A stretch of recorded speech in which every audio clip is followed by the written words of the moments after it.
आमच्या भागातली निवडणूक ही माझ्या दृष्टीने जरी नवीन असली तरी भाजपचे आमदार, आमच्या युतीचे आमदार आणि त्यांनी जी प्रयत्नांची पराकाष्ठा केलेली आहे त्याचा परिणाम असा झालेला आहे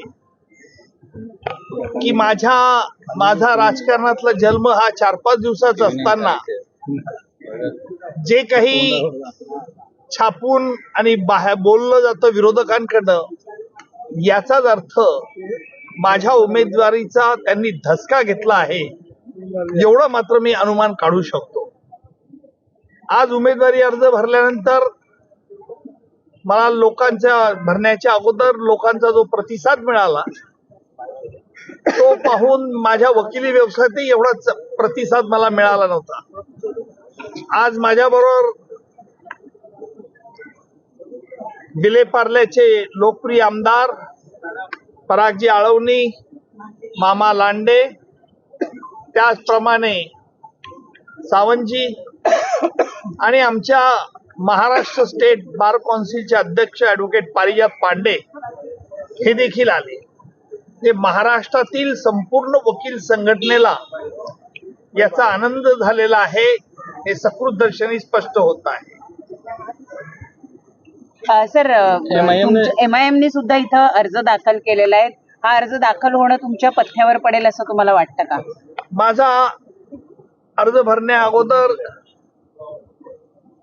जी मिरवणूक निघाली होती, या मिरवणुकीत दस्तूर खुद्द उपमुख्यमंत्री फडणवीस साहेब हे स्वतः या मिरवणुकीत हजर झाले होते आणि अर्ज भरल्यानंतर देखील मुख्यमंत्री एकनाथजी शिंदे हे स्वतः इथे आले होते.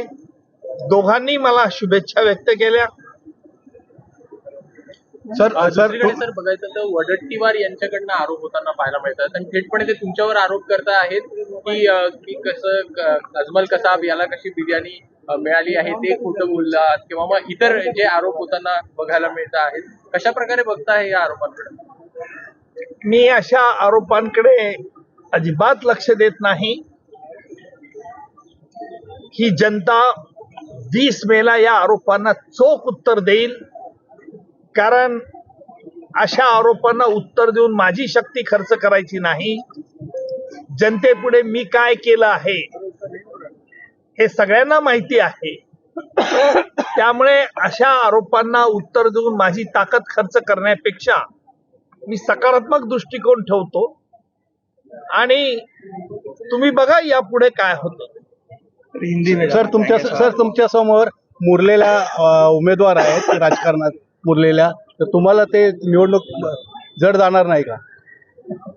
मी अनेक मोठे कुविख्यात गुन्हेगार आणि देशाच्या विरुद्ध ज्यांनी युद्ध करण्याचा कट रचणारे असे पाकिस्तानी अतिरेकी यांच्या विरुद्ध देखील खटले चालवले आहे. माझ्या विरोधात कोण उभं राहतं हे माझ्या दृष्टिकोनातून फारसं महत्व नाही.